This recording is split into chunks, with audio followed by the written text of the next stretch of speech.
I prepared 3 images for you. As you can see, this is the image that I want to have this save for web. It's under this export, save for web, legacy. So this will bring this up. And for this part, this image, you notice that by default is actually PNG 24. And that is the best quality that we can have, okay, for this. So that's around 218.7K. So if we push to JPEG, okay, that immediately at JPEG, this 69 or JPEG, let's say 100 maximum, is already at 91K versus just now PNG 24, which is 200K. It's already cut down by half.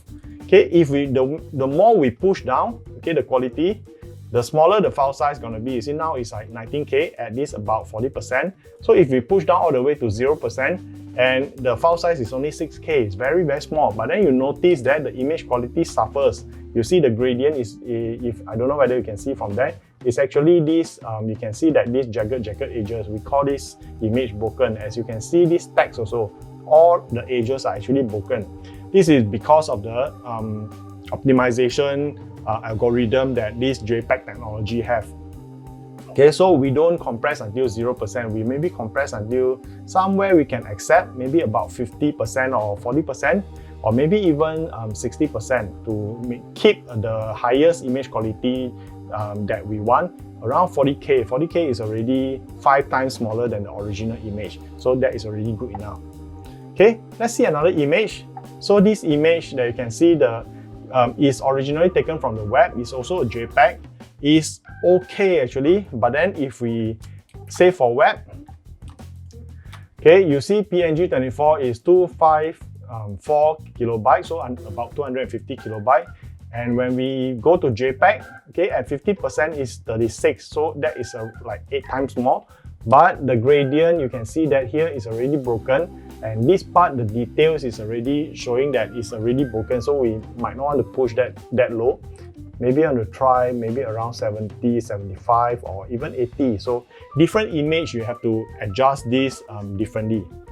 So that's about 63K. 63K is about 4 times smaller.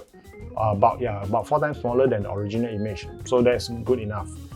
All right, the last example is this. Okay, this is I zoom 300%. That's why you can see the details that is not very sharp. So let's say at 200% zoom, and then we have this save for web. Originally, PNG 24 is 269K, that's about 270K. So if we go down to JPEG 75, okay, same, almost cannot tell the same image quality, but the file size is already 60K, that's about 5 times also. Then you can zoom in and see the details will appear a little bit broken, but compromised a bit. But I think it's still acceptable lah. If you cannot, then maybe push it to maybe 80 or something. That's fine. It depends on the usage. Sometimes for background, okay, we'll blur it a bit and then we'll push it down to maybe even 30% to even push down the JPEG quality. And take note that these images are really very small. Okay, this is like only 640 by 400 pixel. That's really very, very small. It's like your thumbnail size only. So with that, 30K is still considered reasonable. Yeah, if you have this kind of thumbnail size image and it's at 200K, that's unacceptable. That's really very too big.